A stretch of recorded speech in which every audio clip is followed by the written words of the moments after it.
Okay, ladies and gentlemen, today we're going to talk a little bit about romanticism. You should be following along with my lecture, filling in on your own blank PowerPoint and submitting when you're finished. So, just so that you know where we are in the grand scheme of things, we've as a country earned our independence. This was the point in time where we were really focusing on gaining our freedom from British rule. And we were able to do that successfully. So it left the American people with a sort of sense of optimism like, hey, we can actually really do this. That led to a period of time called the frontier. And this was a period of time where we felt the need to explore, to travel west. The idea of searching for gold, the expansion with the Louisiana Purchase, and moving west. People felt like they had options. They felt free to make their own decisions.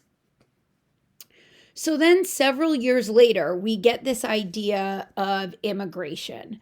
This is when the first wave of immigrants came from Europe and really helped diversify what America is today. So, the current population saw this idea of immigration as an asset because most of the people that were coming from Europe tended to focus on agriculture. That's how the country continued to grow. Okay, when we were settling out west, this is when we started producing corn and started producing wheat and really focused on creating this agriculture, this sense of dependence on ourselves and not so much dependent on importing, more so growing locally and maintaining that within our country. So, shortly after this sort of agricultural boom, we started as a country to industrialize. And this industrialization led to the development, obviously, of more industry and American cities. People didn't necessarily want these gigantic areas of land to farm.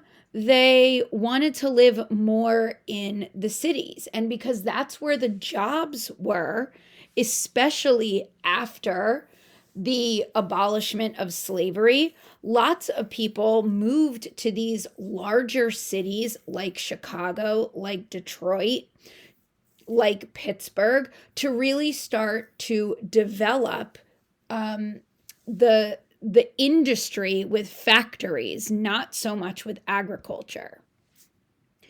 In terms of belief, we went from this period of Puritanism where, very simply, as we saw in the Crucible, these people believed that God is more important than logic. It doesn't matter what logic says, it's purely based on what God says. As we move through history, we move more into this idea of science and industry. And these people believed that science and logic was way more important than faith. Finally, we get to the Romantics during this period of 1800 to 1860, where these people, these romantics, really relied on intuition.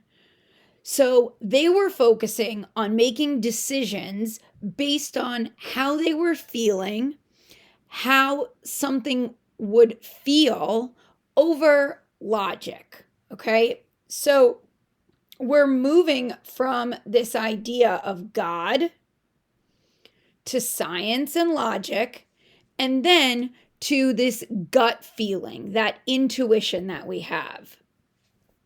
By definition, Romanticism is the name for the literary period that follows the Age of Reason. Okay, we kind of skipped over that. That's sort of the revolutionary period, where we are establishing, where the Civil War is taking place, where we're establishing ourselves as an independent democracy from England. So, due to the fact that the country was now established, right, these writers are moving away from political matters, from revolutionary governmental ideas, and they start actually listening to what's around them. They're paying attention to other aspects of life. They're listening to their emotions. They're starting to explore the possibilities of this, quote, American dream that has been put in front of them, and really starting to imagine what this world could be. So, what I want you to understand is that the Romantics and romantic writing does not necessarily mean love. Just because we're focusing on romantic period of time doesn't mean that the theme in everything that we read is going to be love. What the beliefs of these writers were revolved around these ideas. They were constantly consumed by the ideas of sin and guilt, not so much in the sense that they were defying God, but more so the way that it made them feel. Okay? This idea that if you commit a sin, they feel guilty about it. They're really sort of looking for new spiritual roots because for them, God is not necessarily providing what they need. In fact, they believed that religion was sort of suffocating and stifling the human spirit, that all of these people, all of these Americans are capable of imagining such incredible ideas, and they felt like religion was sort of limiting them and kind of putting them into this little box where they couldn't explore many different avenues. So when we're reading these texts, these are the characteristics that you should be looking for. These writers have faith in imagination. And this imagination is often what leads to beauty and truth. If you want answers, look to your imagination. If you want to look at the beauty of something, make sure that you're allowing your imagination to take it where it wants to go. This is not a period of time where, as I said before, logic prevails over everything. This is about trusting your intuition, your past wisdom, not necessarily the progress that people have made, but these writers are going to really focus on what their gut is telling them and really what they're feeling. And they're going to let those feelings dictate their decision making. They're going to prefer innocence over this sort of snotty,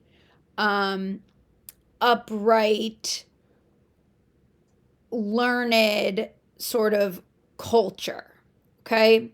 They believe that you should learn not necessarily from books, but you should learn from life. And that's what's going to help you grow and be a better person. In addition, these romantics are tired of dealing with pollution. They're tired of dealing with overcrowding in cities, with disease, with homelessness, with all of the dirt and the grime and everything that sort of gets wrapped up in the development of these cities along the eastern seaboard. Philadelphia, Baltimore, Washington, D.C., Boston, etc. So these writers are going to want to get away from the cities and they're going to seek nature. So you're going to find that a lot of what they're writing about, a lot of the metaphors that they're using, are going to specifically focus on nature. They don't want to deal with the city. They want to get out and breathe fresh air and be around nature. Because nature provides beauty and truth. They're also going to be fighting for the individual's freedom and for human beings' worth. So this idea that, and we'll get into this a little bit more later on, but this is about being an individual. This is about doing things for yourself, believing what you want, doing your own sort of independent, both like emotional and mental discovery. Okay. This is about the freedom to write what you want, feel what you want, express it how you want it. And again, we go back to this idea of nature, that through nature, we're going to gain spiritual wisdom. And I cannot reiterate enough this idea that these romantics believe in valuing feeling over reason. The two key concepts through this whole unit are what you see right now. The individual is far more important than the masses. I'm going to care about me far more than I'm going to care about the entire city of Philadelphia. Okay? And then again, this idea that feelings are much more important than logic and facts. It doesn't matter what research has told. It doesn't matter what the books say. What matters is what my gut instinct and my feelings tell me. So this is focusing a lot more on the heart and less on the brain. So the last concept that we need to talk about is the American romantic hero. We're not talking about someone coming in on a white horse with, his sword and fighting pirates and all of this other business.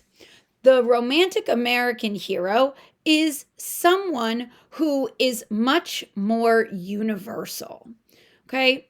This hero is going to be youthful and innocent. They're going to have a very strong sense of honor. They're going to do things that will bring honor to their name and their life and the way that they want to live. These heroes are not formally trained. They haven't sat in school for years. They haven't received a formal education. What they have is knowledge based on experience. So think street smart over book smart. They're going to have a love of nature and avoid this idea of the crowded city life with all of the negative aspects that are associated with it. And they're going to seek the truth in the natural world. So through nature, they're going to be able to find truth and the answers that they're looking for. For example, take Johnny Depp in Edward Scissorhands. What characteristics of a romantic hero does he possess? Well, he's very innocent and naive and doesn't really understand that not everybody is innately good. Okay? He tries to do right by the family and by, in this case, Winona Ryder's character. He has not gotten a formal education. He's really learning about experience. When things get tough, he automatically flees to his castle, which is far away out of town, and really finding the truth there. Okay? So, what I want you to do in a couple of minutes is choose one of the examples that I've given you: Harry Potter, Noah Calhoun from The Notebook, Shrek, or Spider-Man. Or you can think of one on your own and identify the characteristics that a romantic hero, that this romantic hero that you chose, possess. If you have any questions, feel free to email me and ask away, because you will be responsible for knowing and understanding these ideas.